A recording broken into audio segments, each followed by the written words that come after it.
Monthly Roundup number 31, June 2025, by Zvi Maushowitz, June 13th, 2025. It's always a nice break to see what else is going on out there. Bad news. Study finds sleep in male full-time workers falls as income rises, with one cause being other leisure activities substituting for sleep. It makes sense that sleep doesn't cost money while other things often do. But the marginal cost of much leisure is very low. I don't buy this as the cause. Perhaps reverse causation, those who need or prefer less sleep earn more money? The productivity statistics continue to be awful. Contra Alex Tabarrok, part of this recent 3.88% Q1 print, is presumably imports anticipating tariffs driving down measured GDP and thus productivity. The more I wonder what's wrong with the productivity statistics, the more I think they're just a terrible measure of productivity. A model of America's electoral system that primary voters don't know much about candidate positions. They know even less than general election voters about this, so they mostly depend on endorsements, which are often acquired by adopting crazy positions on the relevant questions for each endorsement, resulting in extreme candidates that the primary voters wouldn't even want if they understood. It's not really news, is it? Paul Graham. A conversation that's happened 100 times. Me. What do I have to wear to this thing? Jessica, you can wear anything you want. Me. Can I wear clothes I usually wear? Jessica, come on, you can't wear that. Jessica Livingston, for real. I wish people, who don't know us, could appreciate the low bar that I have when it comes to your attire. E.g., you wore shorts to a wedding once. Rules of confidentiality. Alex Thompson says, if you don't tell the truth, off the record no longer applies, proceeding to share an off-the-record, unequivocal denial of a fact that was later confirmed. I think anything short of 100%, minus epsilon confidence that someone indeed intentionally flat-out lied to your face in order to fool you, in a way that actively hurt you, should be insufficient to break default off the record. If things did get to that level, if all of that applies, and you need to do it to fix the problem, then, okay, I get it. However, you are welcome to make whatever deals you like. So if your off-the-record is conditional on statements being true, or in good faith or whatnot, that's fine, so long as your counterparties are aware of this. Something is wrong on the internet. Scott Alexander asserts, if it's worth your time to lie, it's worth my time to correct it.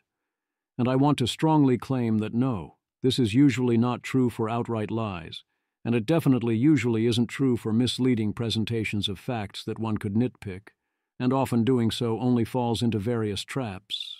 Although it's not clear Scott ultimately disagrees with that objection, he walks this back a bunch at the end.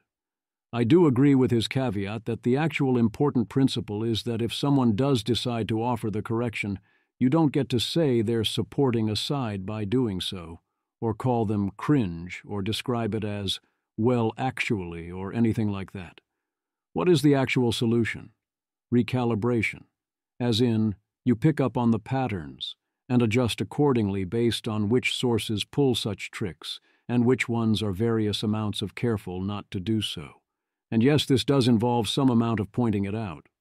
Scott follows this up with the contrast of but versus yes but, as in, if A points out B while arguing for X was wrong about something that was load-bearing to their argument, B needs to acknowledge they were wrong, the yes, before pivoting to other arguments for X. Scott Alexander.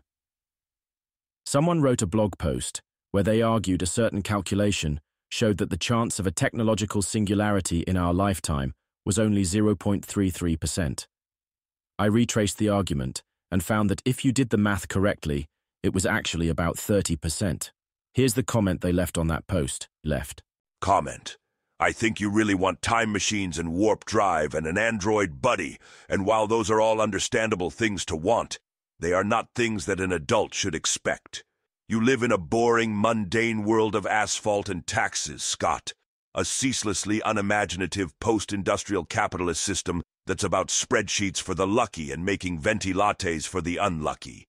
I'm trying to convince people that their understandable desire to live in a different kind of world is how you get to absurd places like today, where people are insisting that because probabilistic text generators have become fairly convincing, That means we are imminently, as in any day now, going to see a godlike AI rise up and rescue them from the mundane. Maybe through doom, maybe through deliverance. But it'll be the end of all of this boring, grinding, same shit, different day reality that is adult existence. I don't think nurturing those hopes is compassionate, and I certainly don't think basing public policy or enormous economic decisions on them makes sense. And I will bet every dime I have that you will live out the rest of your life in a world that looks almost exactly like the one we live in now, which for you will be fine, because you live a largely contented life, or so it would seem. But it's just gonna be life. You're still gonna have to take out the trash, and if you get some robot that takes out the trash for you tomorrow, there will be a new boring and thankless task for you to grumble about. Because that's what human life is. I always find these "definitely the world will look almost exactly the same" claims to be hilarious, given how that wouldn't be true even without a singularity, and hasn't been true historically for a long time. But that's beside the point here. Scott Alexander. Cool thought, but I wish it had started with, okay, you're right and I'm wrong about the math, but I think you really want time machines and... I mean, not actually a cool thought either way. These thoughts are absurdly and utterly wrong. I, for one, want to say that while various sci-fi things would be nice, life right now, at least for me, is righteously awesome, with only two real problems: existential risk and other tail risks for highly capable future artificial intelligences, and our failure so far to cure human aging, because I hate getting old and I hate dying even more. That's it. But the yes first would at least help, especially if you want continued engagement. It is, of course, fine to say, I believe this because of A, B, C, D, Z, and any one of those would be sufficient. So even if you are right that A is false, that doesn't matter. But you have to actually say that, and also, if I tear through A, B, C, D in order, you should be suspicious that this might correlate with the rest of your list. Government working. I am doing my best to avoid commenting on politics. As usual, my lack of comment on other fronts should not be taken to mean I lack strong opinions on them. Yet sometimes things reach a point where I cannot fail to point them out. If you are looking to avoid such things, I have split out this section so you can skip it. The Federal Reserve is cutting its workforce by 10% to be a responsible steward of public resources. This is not a place I would be skimping on headcount. There are so many ways for a marginally better Fed to make us a lot more money than it costs. A fun question: who has the better business climate, California or North Carolina? It depends what kind of business. If you're trying to build a car or open a sandwich shop, your job is way easier in North Carolina. But for some purposes, in particular tech, California's refusal to enforce non-competes plausibly trumps everything else. I knew the UK was arresting people for online posts, including private text messages, including ones that were very obviously harmless. I didn't realize it was 1,000 people a month. The UK has a little over 40 million adults, so your risk every year is about 3 BPs, 0.03%, over 1% chance that at some point this happens to you personally. That's completely insane. Field notes on Trump's executive orders on nuclear power. It all seems neutral or better, but it's not clear how much of it is new and actually meaningful. My guess is this on its own doesn't do that much, and is less important than retaining or expanding subsidies. Is U.S. immigration still, for those who know the way, open for business? Renaissance philanthropy. U.S. companies can hire international talent in research and engineering in a matter of weeks, not months. But most never hear how. New guide from American Immigration Council breaks it down. OPT, O1, J1, H1B, cap exempt, and more. Whether you're a Fortune 500 or a startup, odds are you'll discover options you didn't know existed. Jones Act Watch. Trump's shipbuilding agenda is sinking. The Navy is described as 20 years behind in its goals. We need to face facts. We don't have meaningful shipbuilding, and perhaps we want to pay massive amounts to change that while using proper tactics like export discipline. But the Jones Act and similar laws haven't protected American shipbuilding. They've destroyed it, and they need to go. Signatures as solemnization. The point of a signature is usually not to prove that it was you who signed. Here's a fun thread pointing out what's really going on, that it's mostly a tripwire that says, "We are no longer just talking," except in situations where you are for real signing a for real contract. Strip mall guy, signatures are a weird, outdated, and frankly laughable way to prove somebody approved a document. Patrick McKenzie.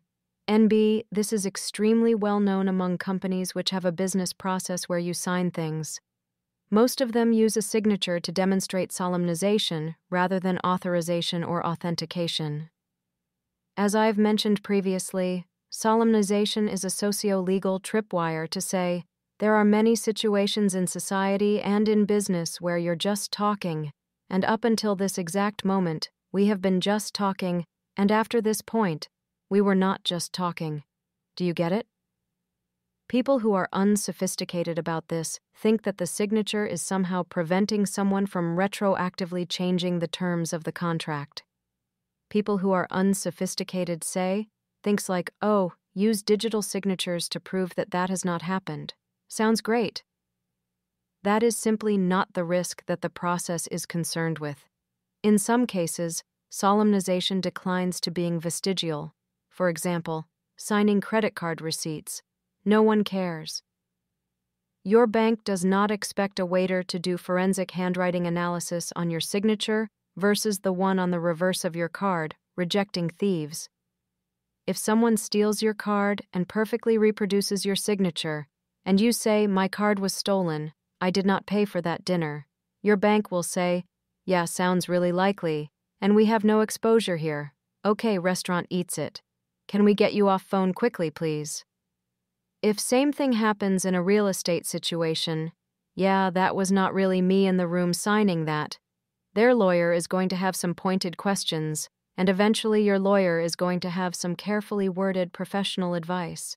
But a thing that a real estate closing is really concerned with is that all parties, who may be operating across a range of sophistications, understand that there was a long negotiation that got us to this point, and that negotiation hereby concludes successfully.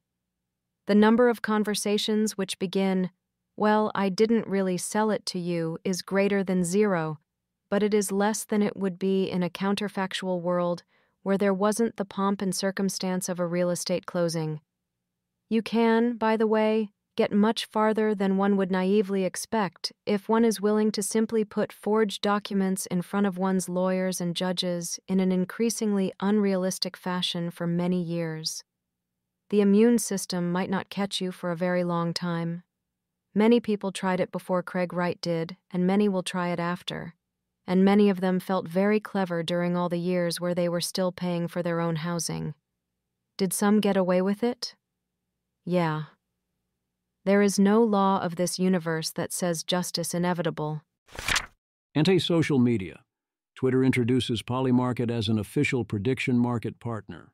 Even the mid version is pretty cool, and executed properly, this could be amazing, an absolute game changer. For now, this only looks like Polymarket incorporating Twitter. I love that for Polymarket, but the real value is the other way around. We need to incorporate Polymarket into Twitter, at minimum letting tweets embed markets, and ideally complete community notes with markets attached. Spin a market out of any tweet, trade right on Twitter, and so on. Removing political ads from Facebook and Instagram for 6 weeks before the 2020 American elections for a given user had no detectable effect on their political knowledge, polarization, election legitimacy, campaign contributions, candidate favorability, or turnout. I basically buy it in this context. Very little changed in that 6-week period. It makes sense that in the end stages of a campaign, all the information flow here is already oversaturated. You've already seen the ads, and those ads are still flowing to everyone else you know and back to you if you're using Facebook and Instagram, and the rest of your world is also unchanged. The most interesting aspect is that the most common type of ad was a fundraiser. They kept running them, and yet they didn't have a noticeable impact on fundraising. This is strongly suggesting that the ads on the margin shift distribution, avenue, or timing of contributions, but don't impact overall giving, at least once you get to this stage of the campaign. Alternatively, such fundraising had reached such over-the-top obnoxious levels that they were driving people away as much as they raised money. That could also explain there being no net impacts in other ways. That saturation, especially of fundraising but also other ads, served to piss voters off about as often as they helped. Also, I think this was a fantastic experiment, and we should do more like this, although perhaps Meta is not so excited to let them do it again for obvious reasons. Blue Sky appeals to creators over Twitter by not downranking links, drawing many of them into joining.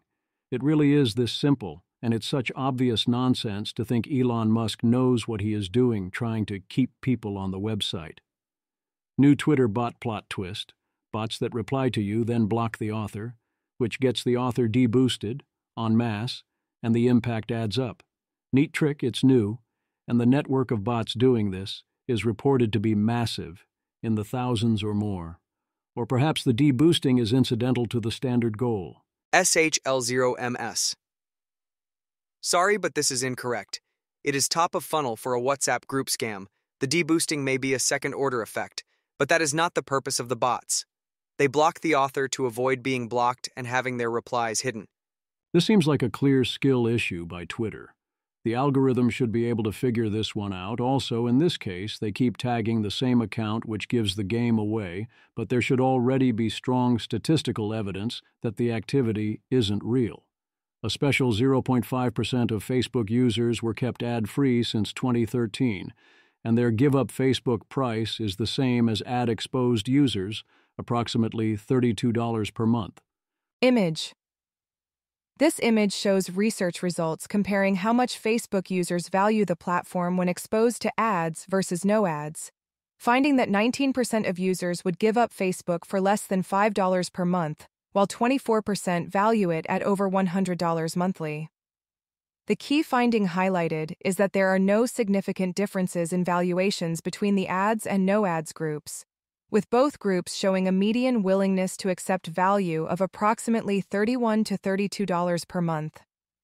This suggests the ads are efficient, or even that more ads would be better since they have marginal value to Facebook and the users don't actually mind. Alternatively, it means people's posts aren't better than ads. Tim Huang. Statistically, there is some person out there who, for completely random reasons, has ended up on the better side of every A/B test, and is unknowingly experiencing the most incredible internet you can imagine. The thing about TikTok is indeed that it's not meant to be interesting. That's actually a category error. Noah Smith. TikTok is so insanely goddamn boring. Every time I watch a TikTok video, I think, man, that's meh.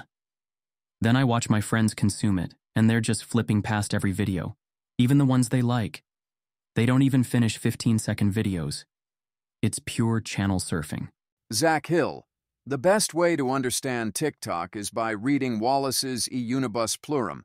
Wallace understood approximately 35 years ahead of his time how profoundly the phenomenon of attention capture would shape the way we construct society, and how our minds could be so easily instrumentalized. If you have a Twitter variation with too sharp a cultural focus, it is extremely hard to break out of that focus and become a general solution. Paul Graham, Blue Sky's usage graph. The pattern here is bad. Spikes when a bunch of new people show up, followed by declines when the new arrivals are disappointed. Image. This graph shows Blue Sky's daily and unique poster activity from 2023 to early 2025, displaying a pattern of periodic spikes in usage followed by significant declines. The most notable spike occurs in late 2024, reaching over 1.2 million daily posters, but is followed by a steep decline back toward previous baseline levels. Andreas Kling. The problem with Blue Sky, and Mastodon as well, is they mostly have one kind of asshole. They operate unchallenged, leading to extreme asshole saturation. Meanwhile, X has all kinds of assholes working against each other, so they kinda cancel each other out. Synac. More than anything, it's the consequences of disagreement. On X.com, you get some pushback. At worst, you mutually block and you're done. On B-Sky, you get added to a global block list and get hidden from half the people.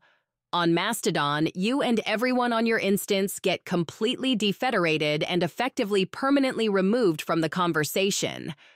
Impartiality doesn't exist because it's community-operated. This usage pattern doesn't have to doom you.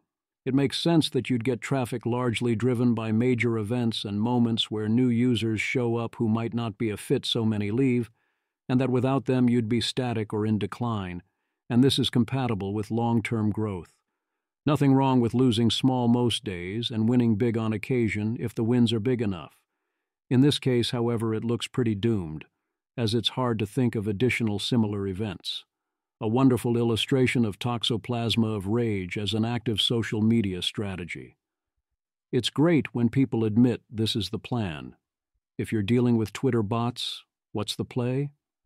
This depends on what you care about. If you're only thinking of your own experience, there is not that much to do beyond blocking the bot, short of getting block lists. If you're trying to promote the general welfare and fight on Team Humans, you can do more. Adam Cochran suggests first find the account the bot is shilling, if any, mute and then block it to inflict maximum algorithmic pain, then block the commentator. That sounds like more work than I'd be willing to do. But I noticed that if I had a quick way to tell an AI to do it, I'd be down. Technology advances. The correlations here make sense, but a lot of potential explanations are not causal even before one examines the research methodologies involved. Jared Benge and Michael Scullin, via MR. The first generation who engaged with digital technologies has reached the age where risks of dementia emerge. Has technological exposure helped or harmed cognition in digital pioneers? Use of digital technologies was associated with reduced risk of cognitive impairment. Odds ratio 0.42, 95% confidence interval 0.35 to 0.52, and reduced time-dependent rates of cognitive decline. Hazard ratio 0.74, 95% confidence interval 0.66 to 0.84. Effects remain significant when accounting for demographic, socioeconomic, health, and cognitive reserve proxies. Tyler Cowan. So maybe digital tech is not so bad for us after all.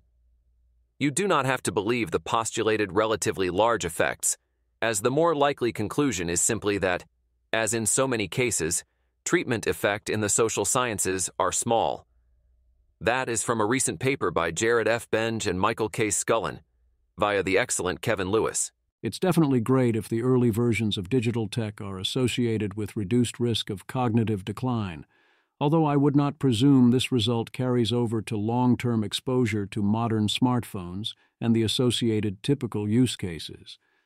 And even if it does still apply, this is one of many aspects of digital technology, and it very much does not allow us to think on the margin about this, as the most likely causal explanations involve enabling people to meet minimal thresholds of cognitive activity that serve to slow down cognitive decline.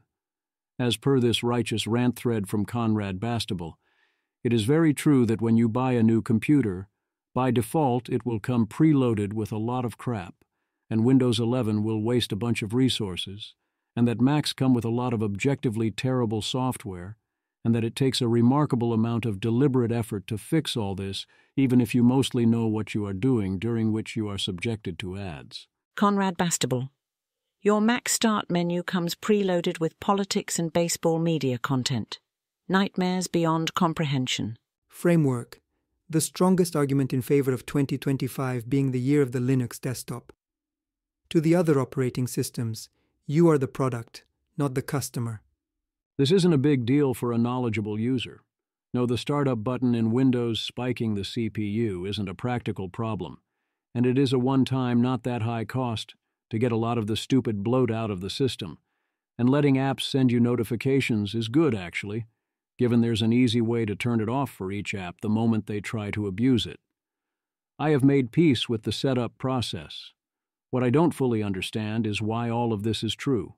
It's one of those, yes, I get it, but also I don't, actually. It seems like an obviously easy selling point to say this PC doesn't come with any ads, and similar. People would definitely pay a bit more for that.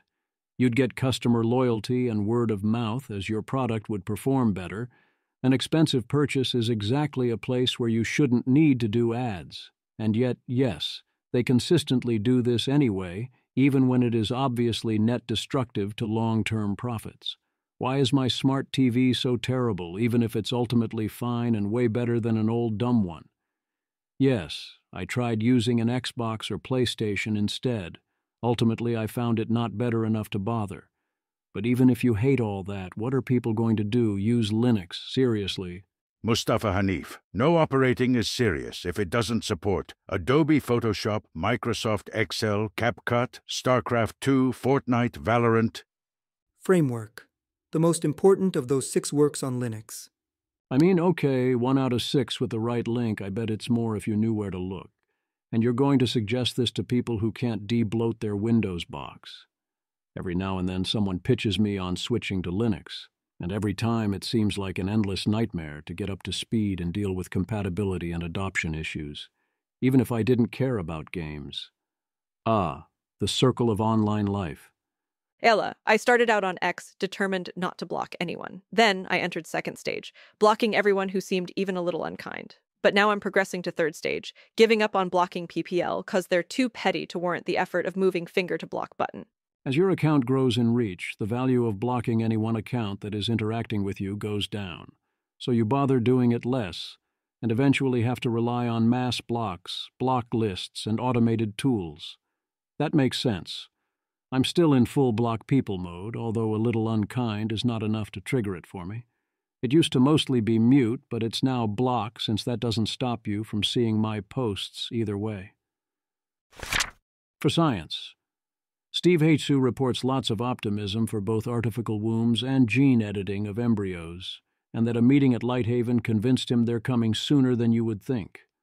I don't have the optimism he has about this as a hedge against existential risk given the timelines involved, but there is wide uncertainty about that.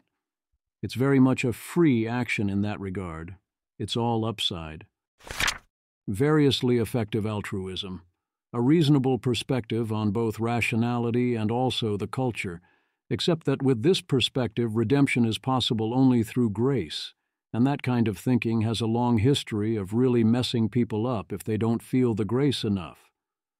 Eigengender. I think that interacting with rationality community online, before I interacted with them in person, gave me the community-wide equivalent of when someone puts their partner up on a pedestal at the start of the relationship, and it ruins the relationship forever. It is by any objective standard a great community, but it broadcasts an even more beautiful sirens call into the internet, and then fails to live up to the standards it sets for itself. It's also failed to fix all my life problems for some reason. Rationality is like the culture. It is the best thing that ever existed, and also bears an incredible and irredeemable moral sin for not doing more with the opportunity that's been handed to it. The above tweet is exaggerated for comedic respect WRT. Rationality, but sincerely captures my feelings towards the culture.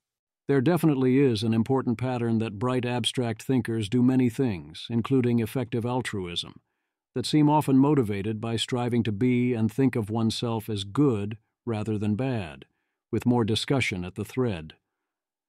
We have a culture telling people, especially men but also everyone, that they and key parts of themselves and our entire civilization, and often even humans period, are bad. We de facto now have the Christian idea of original sin without the Christian standard path to redemption. Oh no. The historically prototypical good deeds and ways to make yourself good are, to bright abstract thinkers, either obviously fake or transparently inefficient and silly, or at least not sufficient to do the trick. Checkmate. Brian Kaplan. Title: How Do We Solve Moral Problems? Low IQ. Just use common sense. Average IQ. No! Your moral judgments must logically derive from a set of arbitrary principles that are ad hoc and reverse-engineered from intuitions anyways. High IQ. Just use common sense. Scott Alexander, guy who thinks education doesn't work, parenting doesn't matter, and we need open borders. Yeah, people's common sense seems like a good guide to important decisions. You shouldn't not use common sense, but the word just is not okay here. There was a recent exchange of posts between Tyler Cowen and Scott Alexander about USAID. I wrote an extended analysis of that exchange and learned by doing so, but am invoking virtue of silence and not posting it. I will simply note that everyone involved agrees that it is completely false to say that anything remotely like only 12% of USAID money ultimately went to helping recipients, and that anyone using that claim in a debate, such as Marco Rubio or J.D. Vance, is doing a no-good, very bad thing. Lab-grown meat ban redux. Last year, Florida banned lab-grown meat, and I went through 3 rounds of trying to explain why, even though I wouldn't ban it, a reasonable person who wanted to continue eating regular meat might want such a ban, given how many people are itching to ban or ostracize or otherwise destroy all other meat consumption. I am the first to admit I am not always perfect about adhering to the principle of, if you care about an issue, you need to understand where all sides and especially the opposition are coming from. But I do try, and I think it is important to do so. I am quoting people on this again because there was another round of this argument recently, and because it is a microcosm of a lot of other things going on in politics, even more so than when this came up last year, culminating in Matt Iglesias presenting this as a fully one-sided issue and saying banning lab-grown meat is stupid. It's not real. RWers in red states are banning lab-grown meat because it will be used as a cudgel against them in the future. There is no faith that lab-grown meat will be on an even playing field in the market. It will be used for deculicization if the opportunity presents itself. They saw what happened or has been attempted against mineral extraction industries. This is secondary to economic efficiency, market viability, meat taste quality, or meat nutritional quality. It's tertiary to the replication crisis and being able to trust this new meat. It's the perfect anti-chud machine. Look at our superior product. Higher quality in tastes and nutrients, environmentally friendly, and morally superior since no animals died. It's a short jump from there to heaping new regulations on farmers to strangle them financially. Thread continues as you would expect. Polymath, this is a really good thread of why people are disinclined to permit lab-grown meat. It feels like a backdoor to banning real meat, and people are really sick of being tricked and forced into accepting shitty things they don't want. Derek Thompson, it's a typical conservative opinion. I'm afraid that the emergence of new things will mean I won't be able to enjoy my old things, and you're free to have it. But I'm surprised somebody who's worked in tech doesn't see the limitations of this argument in his own field. If we allow this new thing to develop, the state will eventually ban this old thing I like, so we have to smother the infant tech in the crib. Is a very, very anti-progress position to take in any field. You're basically endorsing incumbent bias as a first principle because of a make-believe fear that Democrats are on the verge of banning steak. Polymath, let's talk about this. Show me the legislation is a head fake. We aren't in the legislation phase of this project, but every lab meat company markets itself as the future of meat and calls for an end to natural meat. Every single one. Biocraft. Farmed animals live shorter and more brutal lives today than ever before. In the USA, 25 million of them are killed every single day. We say enough is enough. Enough is enough, huh? Oh, that's probably just harmless rhetoric. Sci-fi foods. The future is coming soon. We'll all be able to enjoy our burgers without destroying the planet. Huh. And what will happen to those planet-destroying farms? Probably nothing, I guess. Fork and Good. A vision of scalable, sustainable, human and cost-effective future for meat. Change meat production forever. Forever, huh? Not just bringing more options to the consumer, you want to change meat production forever? Oh, that's probably just marketing. That is what is so annoying to me about this. I'm not so much advocating a ban as saying, can you understand why this bothers people? and too many of the answers are, no, if this bothers you, you're a dummy who is imagining things. No, they aren't. They're being told things. Kat Rosenfeld. This thread is garnering a lot of argumentative replies to the effect of, well, people shouldn't feel that way, making it a fascinating microcosm for the brokenness of political discourse overall. Well, people shouldn't feel that way? Okay, cool. But they do, and will continue to until or unless you can affirmatively address their concerns. Mike Solana. I am against the lab meat bans and enthusiastic about experimentation here, but decimating global meat consumption is the explicit goal of many people excited about the space, and pretending that isn't true is just dishonest. I think the conversation you probably want to be having is, factory farming is morally bad and unhealthy, and we need an alternative.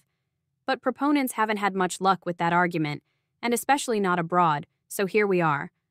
Last thought, the average normie mistake guy, me some days, isn't stupid.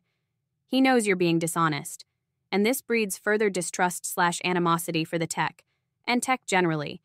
For PPL who never learned from COVID, if you can't be honest, please just say nothing. Derek Thompson.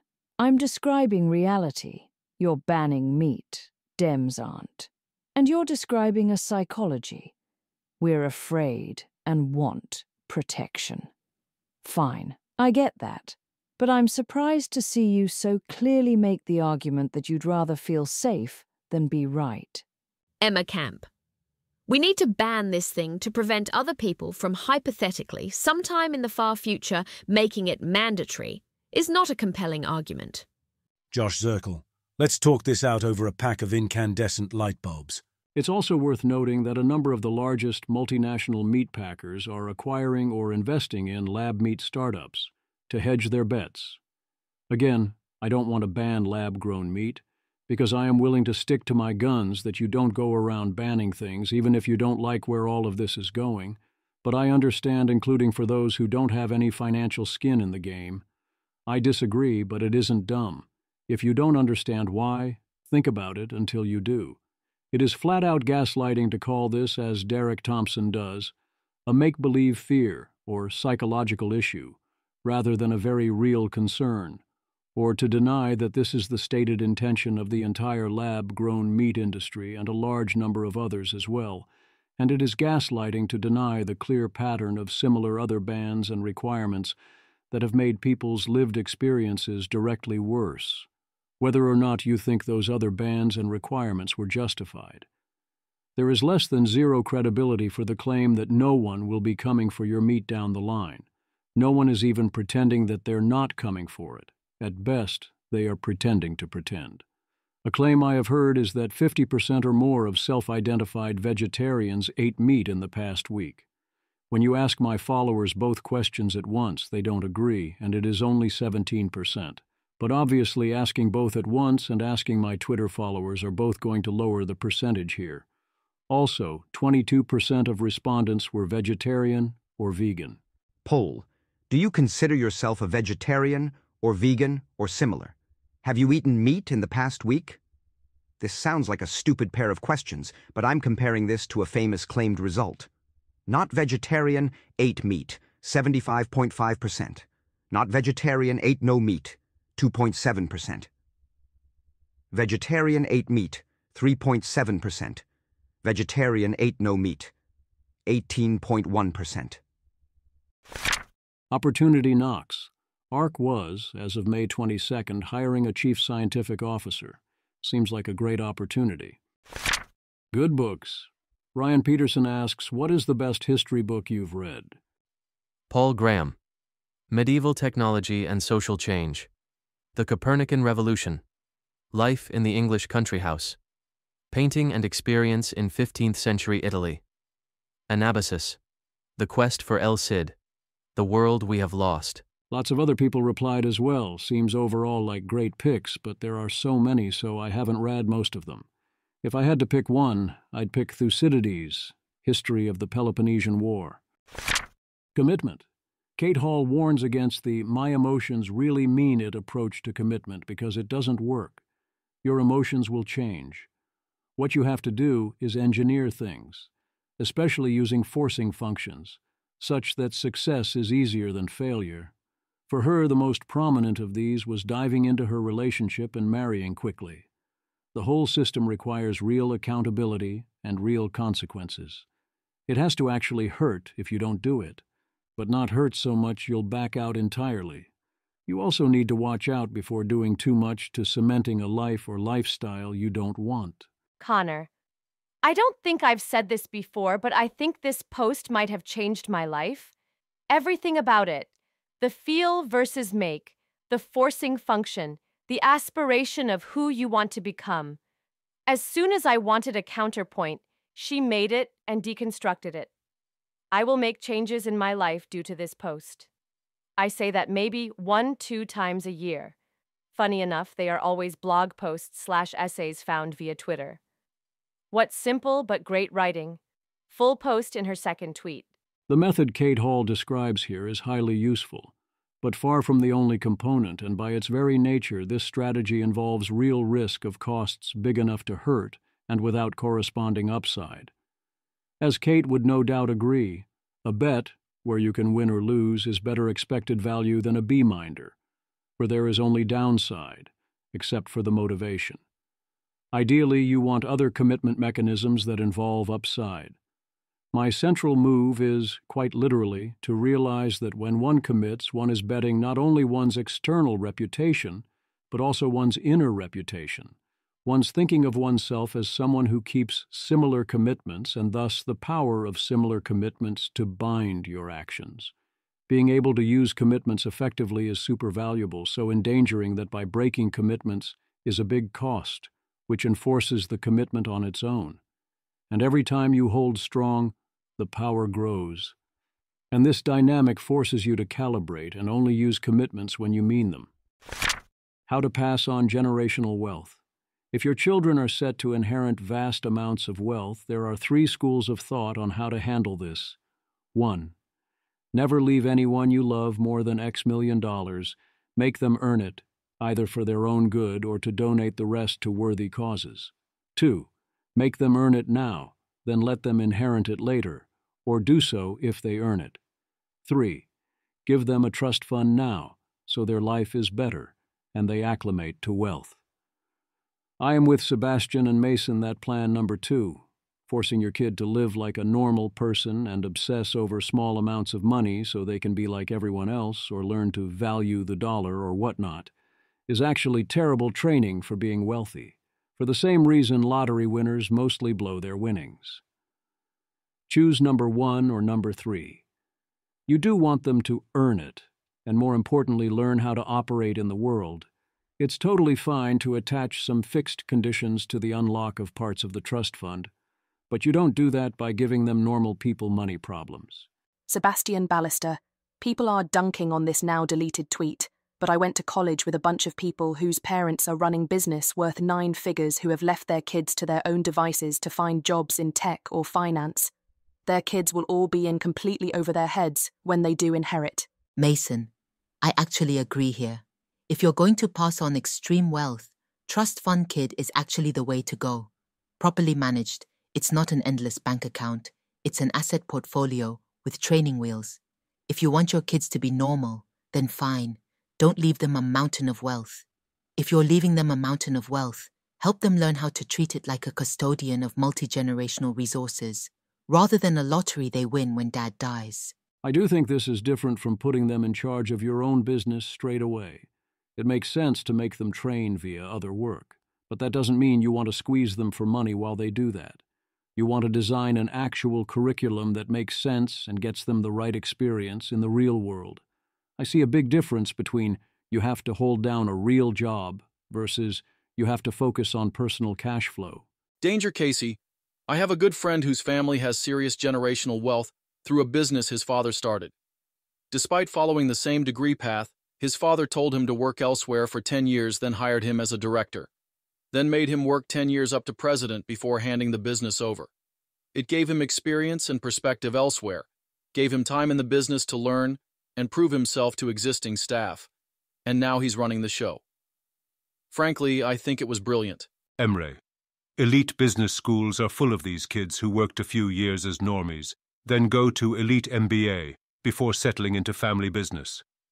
It's a good path, and probably better than being a 21-year-old heir inside the business. Rain on your wedding day. Wedding costs seem completely nuts to me. Also, buffet is better, but I love that the objection here to that people have to get up, not to the RSVP ordering rule. Allie, as seen last month. I'm not usually the type to get jealous over other people's weddings, but I saw a girl on Reels say she incentivized people to RSVP by making the order in which people RSVP their order to get up and get dinner, and I am being driven to insanity by how genius that is.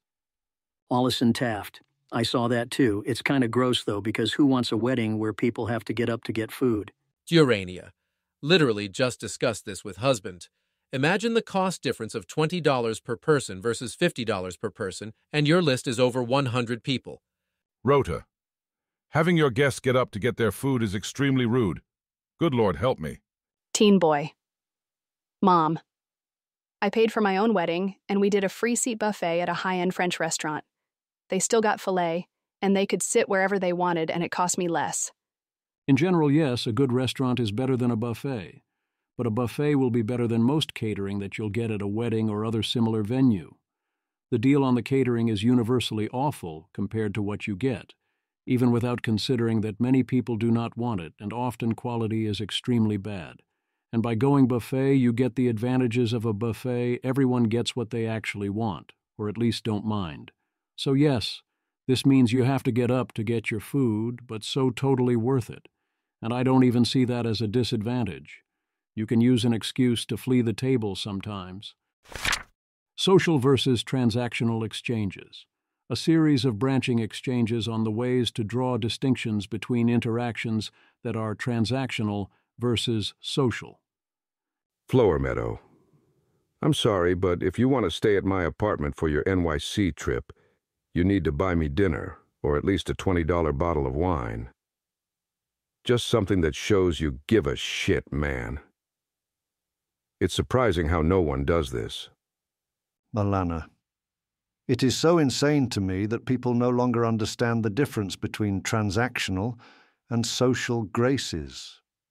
Like, if a friend saves you hundreds in lodging fees, buy them dinner and wine. That's basic etiquette. And if you cannot afford anything lavish and are staying out of desperation, just be honest. Thank you for taking me in when I'm in such a tough spot. I can't wait to make it up to you. And people will be understanding. Why are people becoming so bad at social conventions?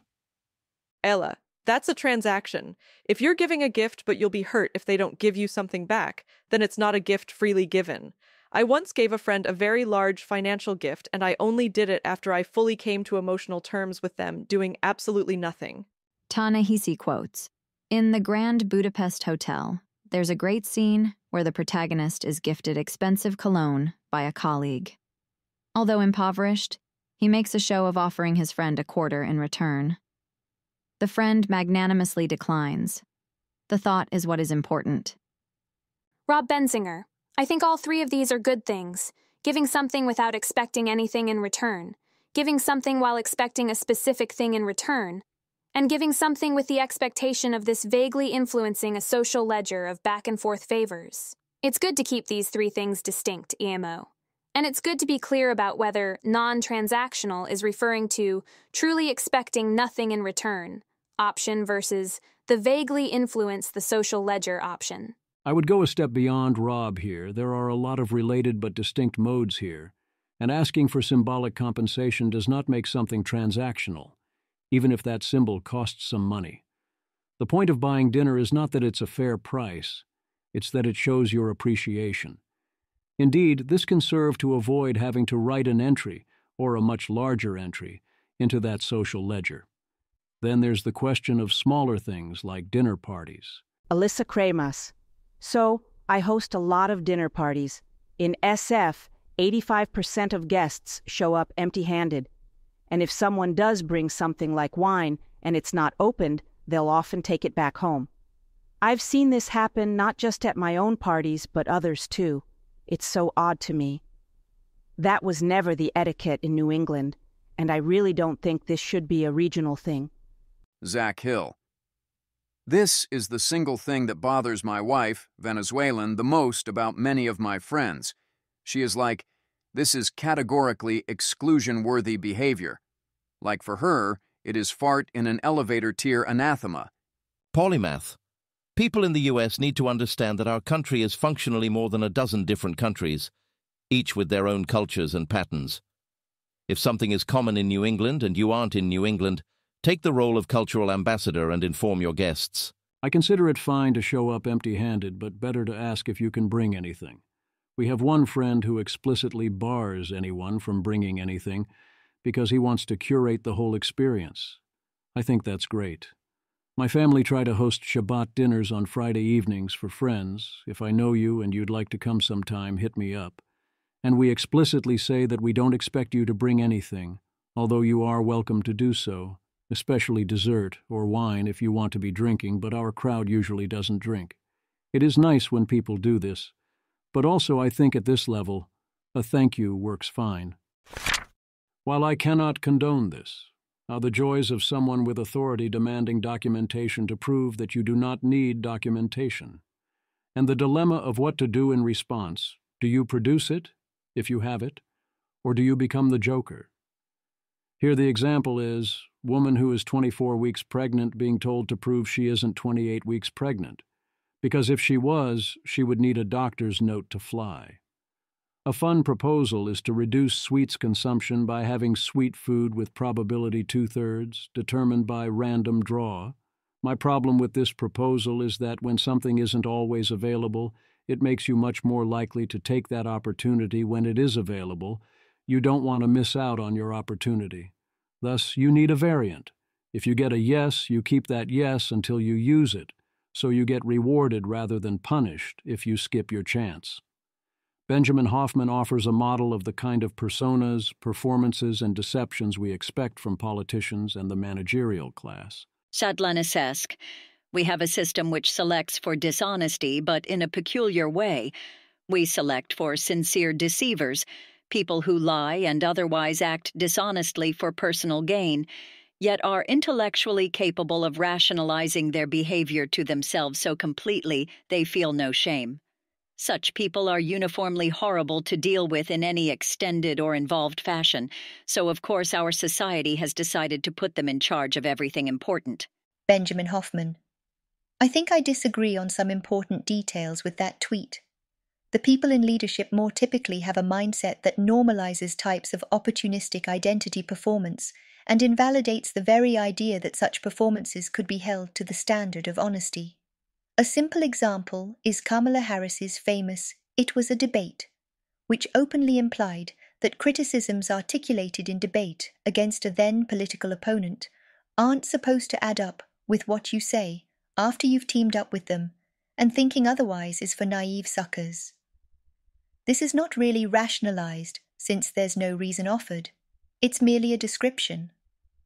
If asked for a justification in a context where they feel compelled to offer one, people who act like this might say, "It's the way of the world," or "You have to be realistic."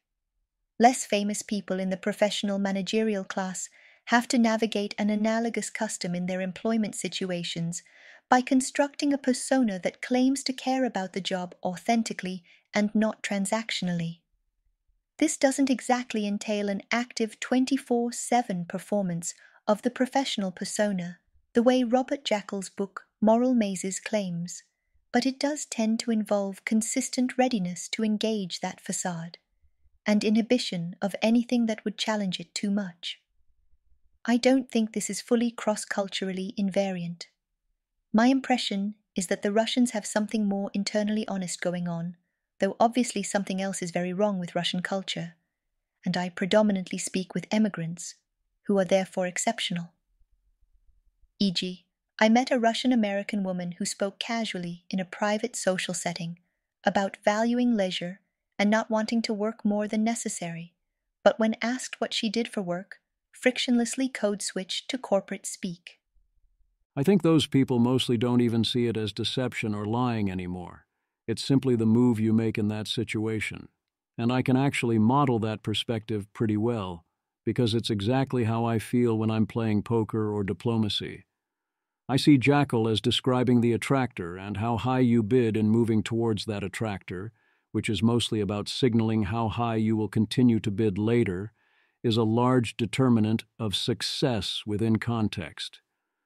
Willingness to engage a facade is sufficient to do okay, but you'll probably lose to those who never drop the facade, and especially those who become the mask. There is now sometimes a huge discount for buying airline tickets in bulk. In one extreme example, it was only $1 more to buy 2 tickets rather than 1. This is happening on American, United, and Delta, so far confined to a few one-way flights. The growing Chinese trend of paying a fake office so you can pretend to work, isn't this at its base level just renting co-working space? The prices seem highly reasonable. For 30 to 50 yuan, $4 to $7 a day, or 400 yen, you get a desk, Wi-Fi, coffee, and lunch. For more money, you can get fake reviews or fake employees or fake tasks and so on. Fun. The base reported use case is to do this while looking for work, but also you could use it to, actually work. There's nothing actually stopping you. You have Wi-Fi. This month I learned the Air Force had an extensive ritual where they told high-ranking officers they were secretly reverse engineering alien aircraft, purely as a way to mess with their heads, and this likely had a role in the whole UFO mythology thing. Of course, some who have bought in will respond like this. Eric Weinstein. The title of this Joe Rogan clip from number 1945 is literally, "We might be faking a UFO situation." Obviously. As I have said before, when we do something secret and cool, we generally pair it with something fake. This is standard operating procedure, e.g. Operation Overlord was D-Day/Operation Fortitude was a faked Norway invasion. This is what covert means. Covert means deniable. Not secret, but deniable. You see, the evidence that this was faked only shows how deep the conspiracy goes. Costly signaling is a weird name.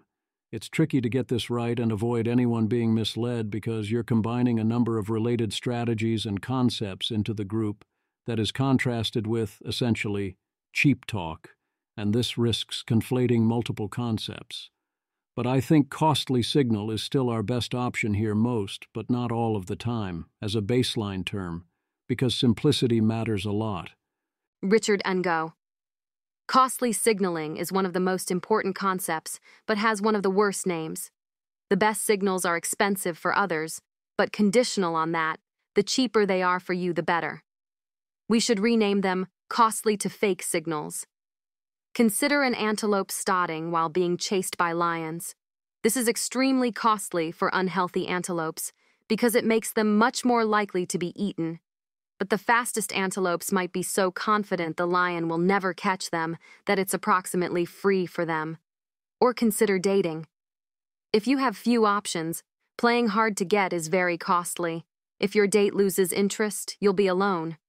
But if you have many romantic prospects, it's not a big deal if one loses interest. So playing hard to get is a costly to fake, but not costly signal. I think costly originally meant in terms of resources, not in terms of utility. So a billionaire spending $10K on a date is a monetarily costly signal, which shows that they have lower marginal utility of money than a poor person. But cost in terms of utility is what actually matters in the general case. And so, costly, in resources, signaling is just a special case of costly in utility to fake signaling. I get why one would think that costly in utility to fake is the core concept that matters, but a bunch of other differences seem important too. 1. Is the signal costly or destructive, even if it is accurate? If it is costly, is this a fixed cost? Pay the cost once in order to get to signal cheaply thereafter. Or is it marginal? Pay the cost each time you want to send the signal. 2.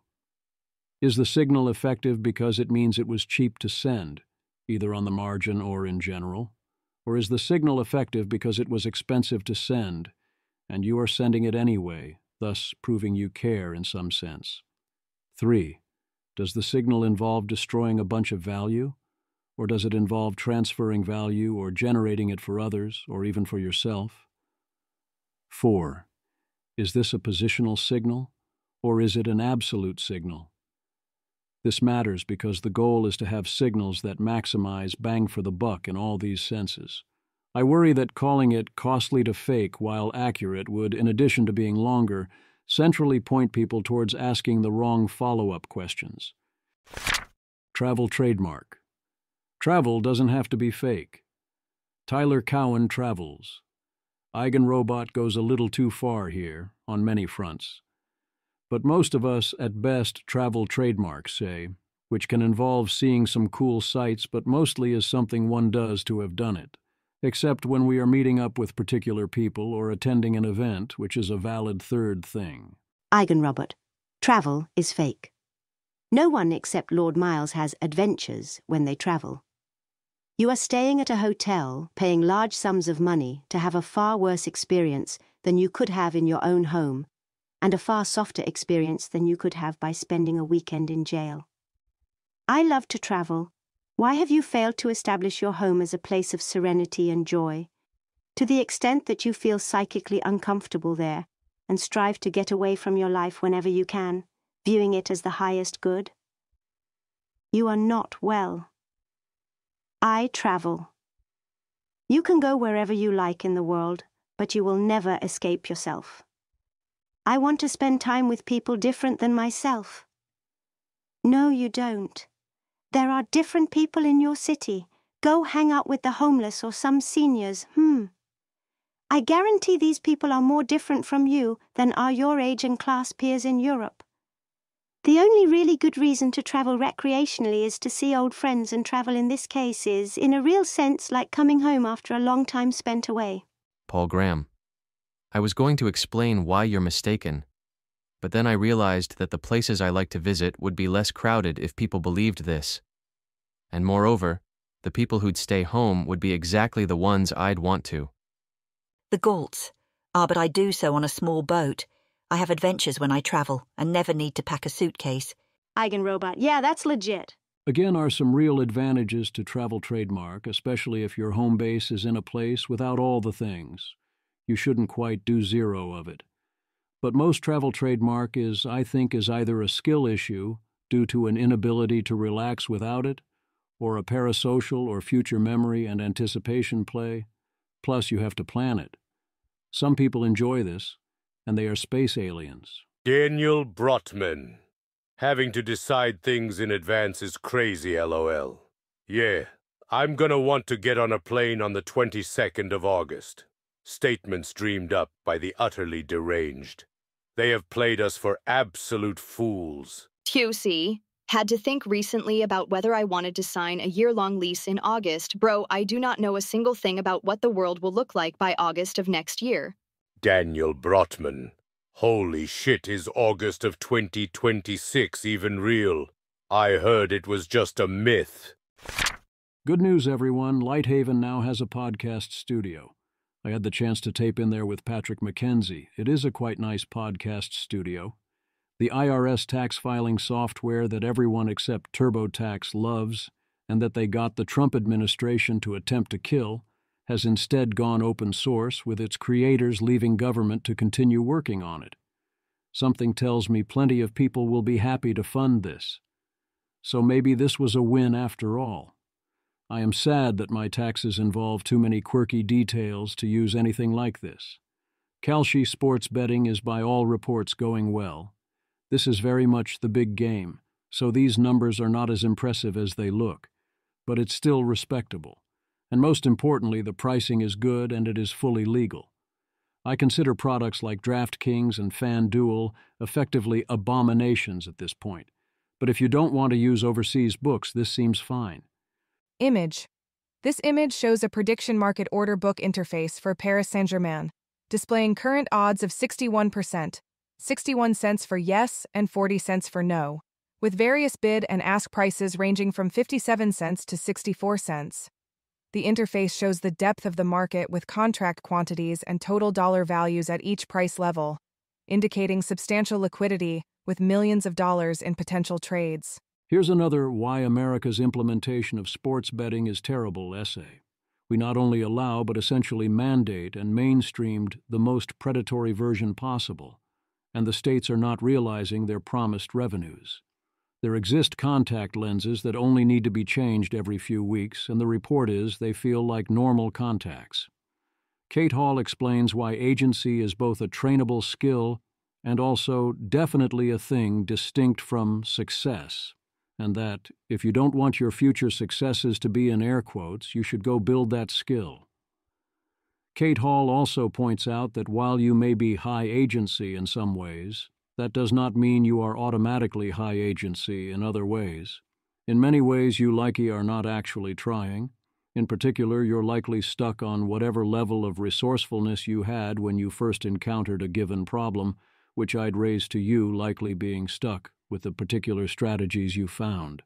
You don't step back and treat problems in other spheres the way you do in your areas of focus. Even if you are exerting a lot of effort, it is often not well aimed or considered. Denmark repeals its ban on nuclear energy. Citrini, a handy guide to figuring out whether your thesis will pay off based on your initial reaction. This is so fucking clever. Works maybe 10% of the time, likely drawdown before it does. Well, yeah, that's fucking obvious. Best trade you'll ever have in your life. Deep Dish Enjoyer. Buy the company producing the best LLM on the market for under a 20 price-to-earnings ratio. The source tweet from George here plays it up too much, but there is, as one would expect, a substantial, or approximately 0.4 correlation between honesty and humility. From what I can tell, all the good personality traits correlate, and so do all the bad ones. That's very helpful in many ways, including getting a read on people. Chinese attempt to recruit and blackmail Fed official John Rogers, largely through the Chinese wife he found on a matchmaking service, likely thinking Rogers had far more access to actionable information than he did. As Tyler Cowen says, there probably wasn't much to learn from him. It seems the Chinese pushed the threats too hard, and he reported their attempts to the Fed. Lie detection is something we're actually pretty good at if we pay attention.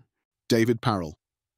One way to sense if somebody's telling the truth is that there's a freshness to their words, whereas people who are lying speak in platitudes and tell you what they think they're supposed to tell you.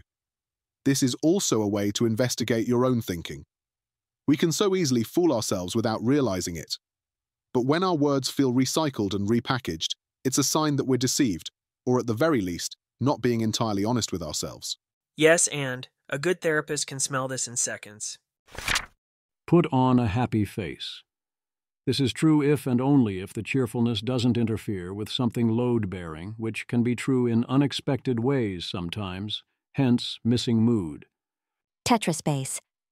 I don't really believe in missing moods, but I do believe in the nearby concept of stop celebrating the costs. If something is worth doing, it's worth being cheerful about. You don't have to be cheerful, but it's worth cheer. But a lot of things that are worth doing hurt people, and the people being hurt are costs, not benefits, and the cause of the cheer is the benefits, not the costs. There are two levels to missing moods.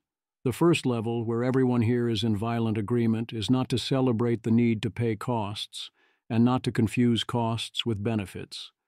The second level, which can play back into confusions on the first level, is that you need the missing moods because that is how humans track such things and how we generate reward signals to fine-tune our brains. You should generate such signals deliberately and ensure that they train your brain in ways that you prefer. Jane Street was excellent about this. They emphasize the situations in which you should be sad about something versus happy, exactly enough to remind your brain that something was a negative and we should evaluate and update accordingly. This is part of deliberate practice at all levels, in all things. You need to pay that experiential price to some extent to get the results, whereas there are other situations in which doing something cheerfully is the action that is load-bearing. It is always a little bit load-bearing in that you would prefer to be cheerful rather than not, and those around you usually also prefer this. Some actions only work if you are cheerful while doing them, or otherwise have the right attitude, or at least they work far better. Those are almost always either worth doing cheerfully or not worth doing at all. The trick, then, is that this conflicts with a well-calibrated brain that systematizes deliberate practice. You need to be able to shut off those functions, in whole or in part for the moment, while retaining them for other purposes. That's tricky to do, and a tricky balance to get right even once you have the power to do it. Egg prices keep going up. If you're a young woman at a prestigious university, there are those who will pay top dollar tens of thousands for your eggs. One comment says they offered $200,000. Thanks, people warning about this predatory advertising of, for some it's an offer, you can turn it down, the ultimate win-win-win trade. There's a real health cost, but in every other way I say you're doing a very obviously good thing. And if you disagree, you can just pass on this. Tetraspace. If only I could be so exploited. Kelsey Piper. I also got these ads and looked into the process. It didn't happen to work out, but I'm glad I was offered the opportunity. Graduate students aren't children. The serious moral considerations occurred to me and I thought about them. And I value helping people start families. The absurd culture of infantilization and helplessness of grown adults, where we are appalled at the idea of a 22-year-old graduate student making a serious, major life choice, sickens me. 22-year-olds can marry. They can have children. They make many decisions of serious import. Part of living in our world is that there will be a great many opportunities to make decisions that really matter and that you feel unequipped for. Make them or don't, but the world spins on. That's adulthood, and it's grotesque to complain it was expected of you. A graduate student at Yale is also offered the opportunity to make absurd sums of money working in various industries of at least dubious ethical standing. Should we go poor Yale babies, how could they resist the predatory management consulting offers? No, they should grow up. If you went to Yale, you have lying before you manifest opportunities to affect the world for good and for ill, to create life and to design new weaponry, to be an egg donor or a crypto sports betting founder. You're not a helpless baby being preyed on. It is your obligation. And I'm not saying it's an easy obligation, just that bioethicists cannot shield you from it, to figure out what you believe is right and pursue it, and refuse temptations to do wrong. The world can't provide this, won't provide this, and frankly, shouldn't. Cultural stagnation. Noah Smith claims American culture has stagnated.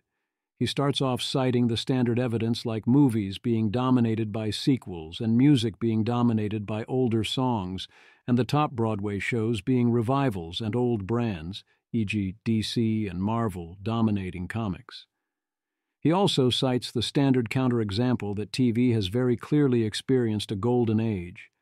I strongly agree, and observe that with notably rare exceptions, older shows now appear remarkably bad even when you get to skip commercials. I'd also defend Broadway and music consumption mostly being old. Why shouldn't they be? A time-honored Broadway play is proven to be good. It makes sense to do a lot of exploitation along with the exploration. And we do find new big hits like The Book of Mormon and Hamilton. In music, it is even more obviously correct to do mostly exploitation, or exploration of the past where selection has done its job over time in at-home experiences.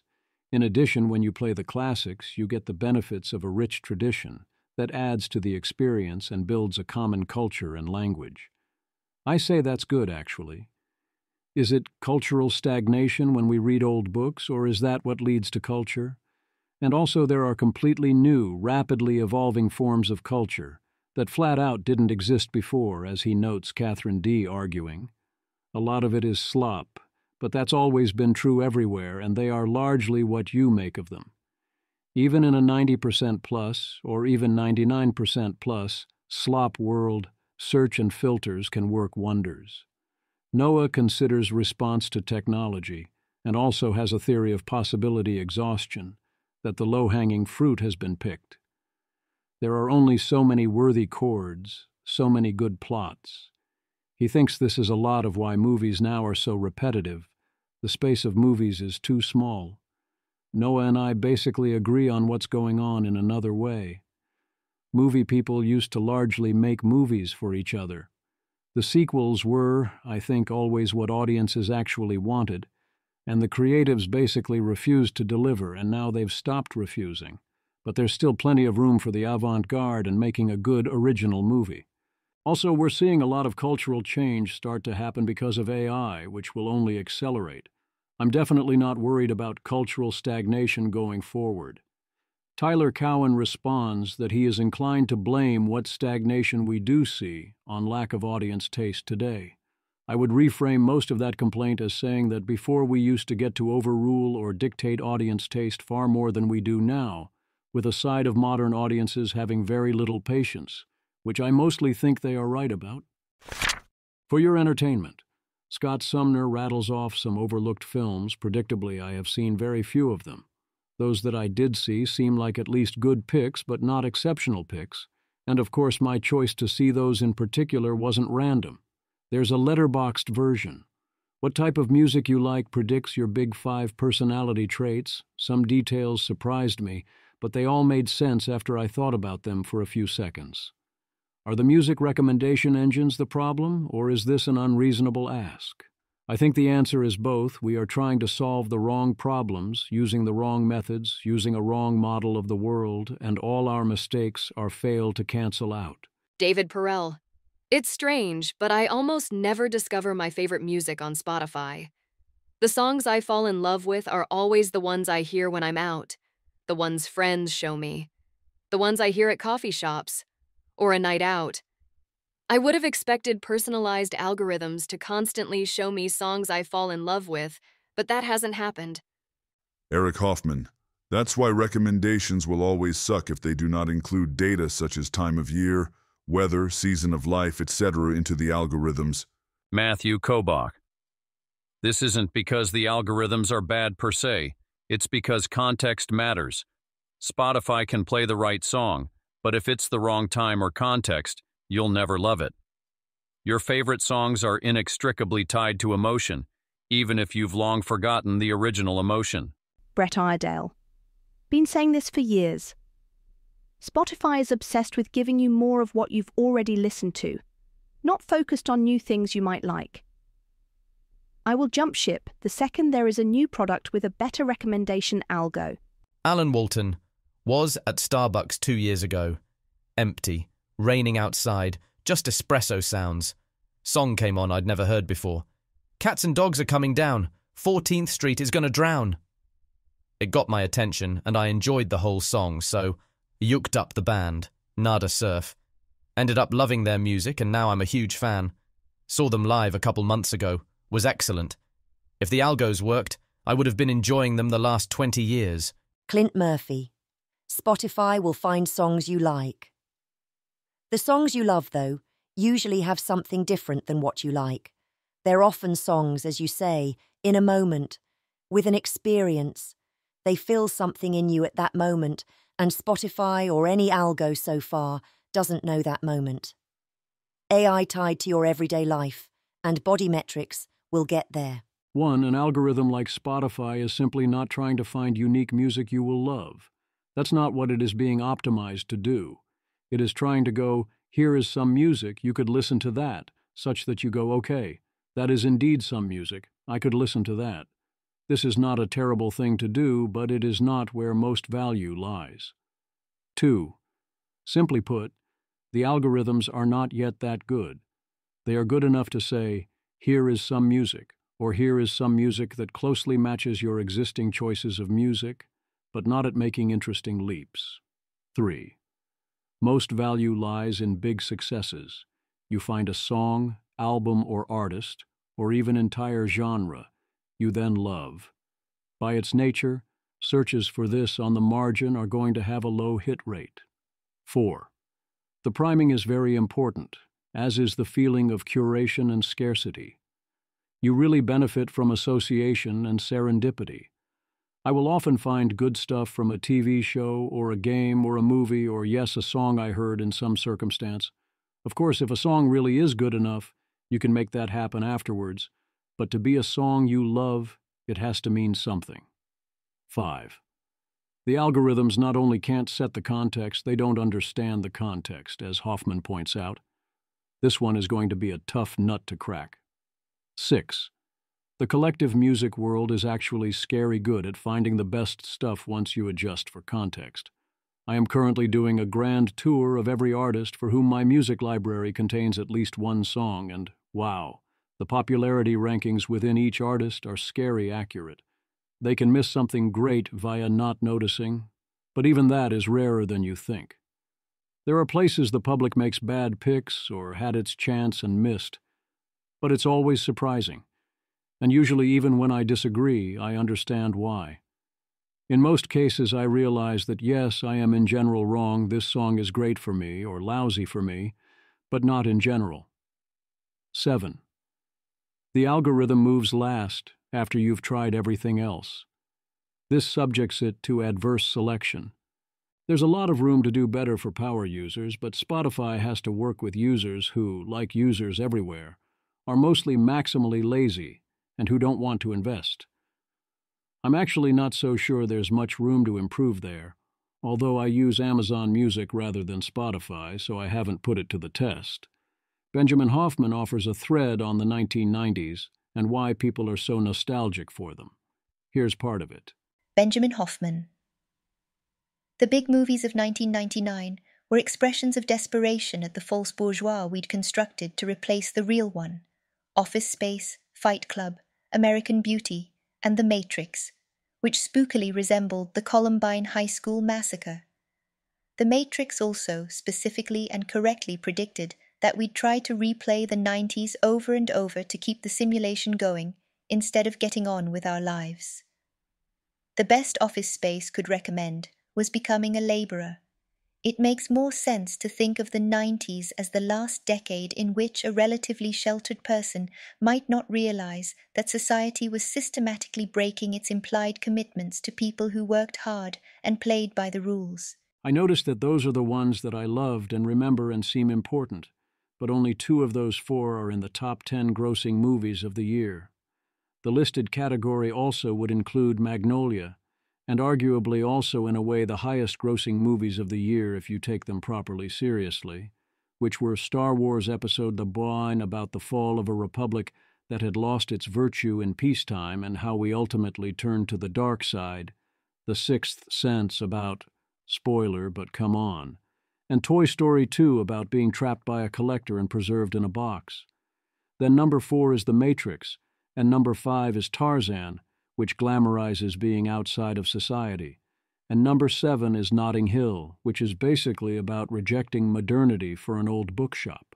I still think of 1999 as a high watermark in movies. Those were good times.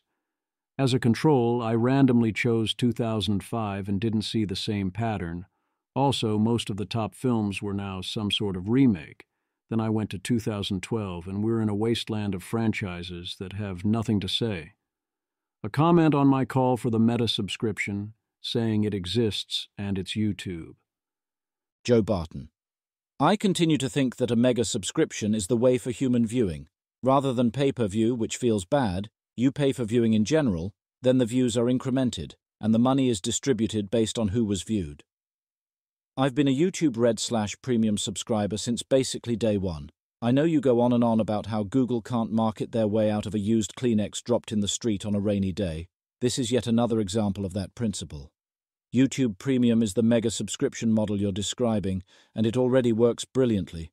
Google just can't market it to save their lives. Nobody, and I mean nobody, except the spiffing Brit in one throwaway line in one video, realizes that YouTube splits premium subscription revenue 55 to 45 with creators, just like ad revenue. But here's the kicker. It fundamentally changes the entire ecosystem. Instead of viewers being the product sold to advertisers, we become the customers. Creators get paid more per premium view than ad views without worrying about advertiser-friendly content guidelines.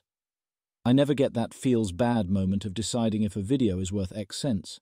I just watch what interests me, guilt-free. The model removes all the friction.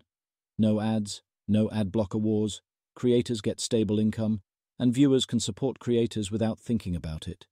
YouTube Premium is proof that the mega subscription model works. The only failure is that after nearly a decade, Google still hasn't figured out how to explain this to people. They've positioned it as YouTube without ads when it's actually become a patron of every creator you watch automatically. Explained briefly from 124 to 240 in YouTube Premium is Broken by the Spiffing Brit, 14th August 2021. Most creators see basically no revenue from Premium each month. I too am a YouTube Premium subscriber. And no, I did not realize that my viewing was subsidizing creators more than I would have without the subscription. I only knew not having ads was worth a lot. And yes, YouTube has quite a lot in it. But no, it is not the mega subscription even for video. Too many others aren't playing ball. A rare time when explaining the joke actually is pretty funny. ESPN finally launches a streaming service. Ben Thompson correctly says finally, but also notes that everyone is worse off now that sports, along with everything else, can only be watched intentionally through a weird mix of streaming services. The problem with ESPN as a streaming service is that it won't actually give you what you want. If you offered me the sports streaming service, SSS, and it had all the sports, I'd be down for paying a decently large amount. Give me a clean way to subscribe even just to the teams I want. And maybe that works until the playoffs, but if I'm going to be in, I want to be in. ESPN alone doesn't get me in, and I don't want to spend the time figuring out where everything is. So it's still going to be YouTube TV for football season, and that's it, I suppose. Gamers gonna game. Alas, there's been no time for me to game this month. I hope to get back to it soon. I'm on the fence about getting back to Blue Price. I do think it's pretty great in many ways, but not sure it's my speed, and I worry about being puzzle-locked or waiting for a lucky day. Next up, Claire Obscure. Expedition 33, which everyone loves, but I haven't played yet past the first campfire, and Monster Train 2, which is a ticket I can cash at any time. And of course Slay the Spire 2 once it arrives, so instead we have to live vicariously through Magic, the Gathering news. We now have Magic, the Gathering standard set built around Final Fantasy. Sign me up. Except actually, no, don't, and not only because look at the time. The same way that the Dungeons & Dragons set got D&D, the Final Fantasy set mostly doesn't get Final Fantasy, or its particular concepts and characters. There are some clear hits for me, especially Cecil, Dark Knight, but there's also a ton of look at what they did to my boy, or my girl, Aerith. The vibes are almost reversed. You think that's Tifa? You think that's what happens when Kefka transforms? Cloud triggers equipment twice rather than being able to lift his sword at all? The crystals chosen happens on turn 7? What is even going on with Sin? I could go on.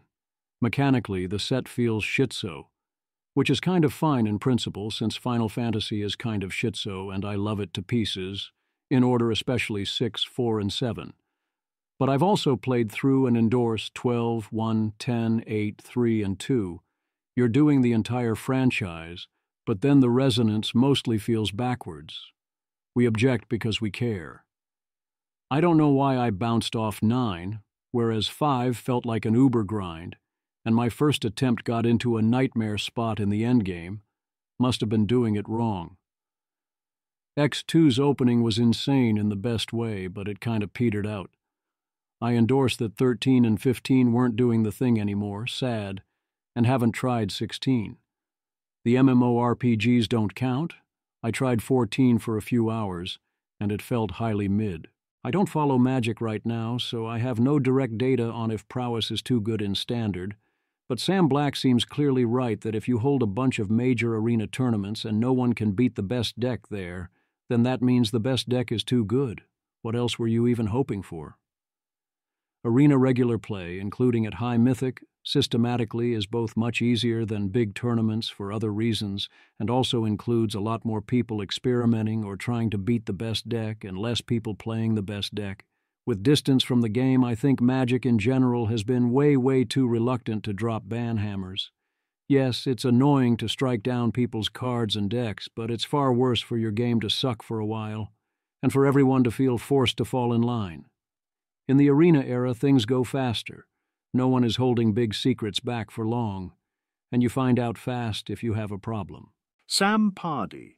Playing on Arena before the RC, I played against a ton of MD High Noons and authority of the consoles.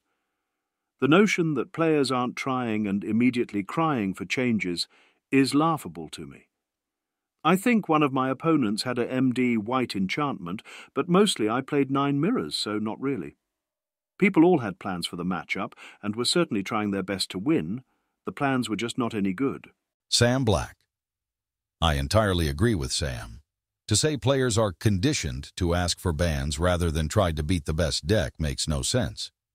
What more could possibly done to do the opposite of that than offer tournaments with meaningful prizes and rarely banned cards? The Commander Cube seems to have some issues with game length and timing out, due to the whole point being to create long games.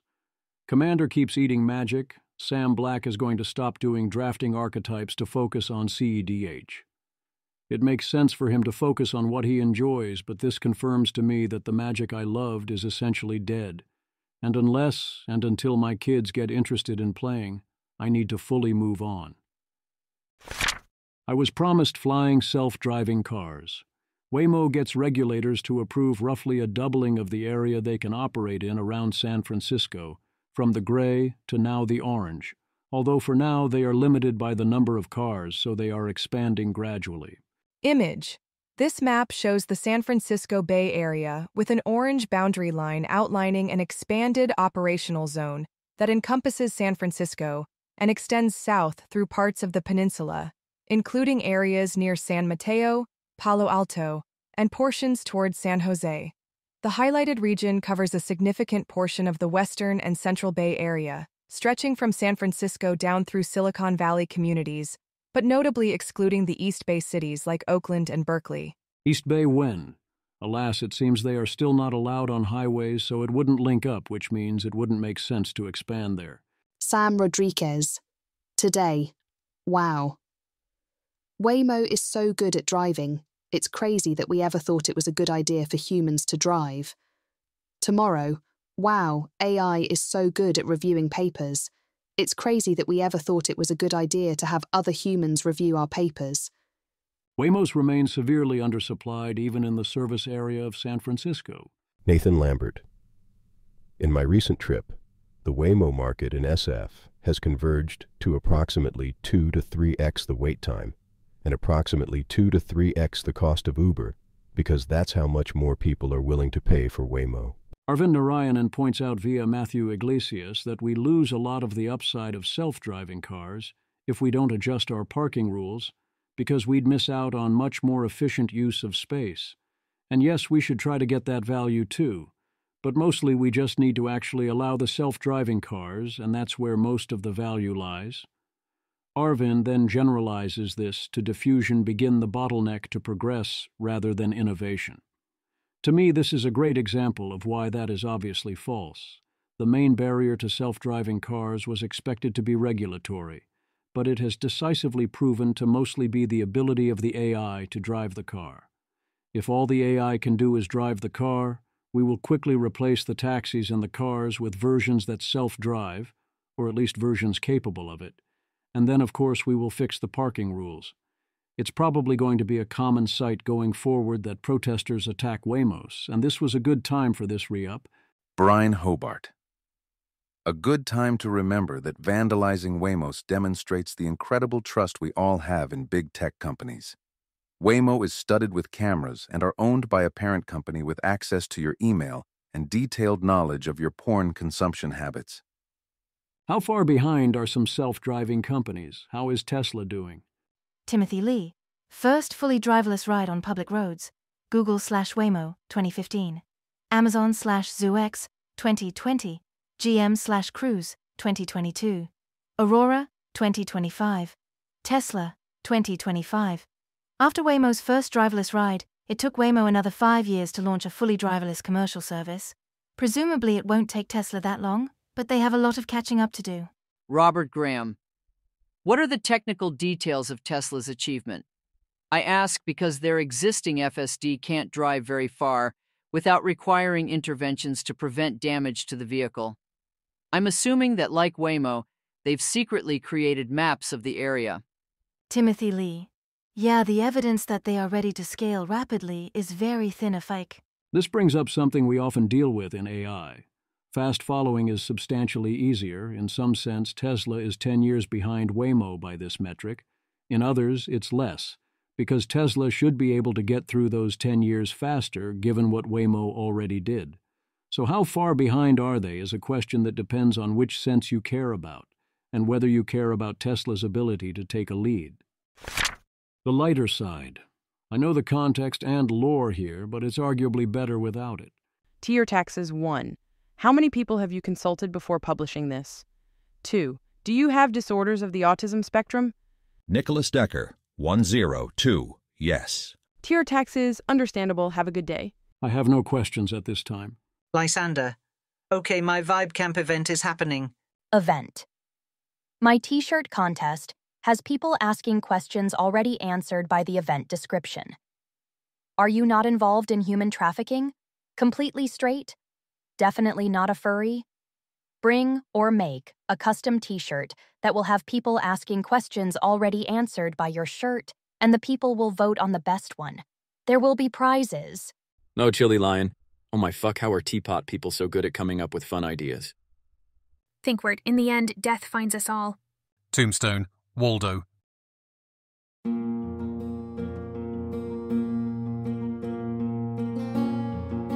This has been an episode of the Don't Worry About the Vase podcast. If you enjoyed this podcast, please visit thezv.substack.com to support the author. If you enjoy having AI-narrated episodes, please note this is a listener-supported podcast. To receive new posts and support the cost of creation, consider becoming a subscriber at dwatvpodcast.substack.com. Thanks for listening.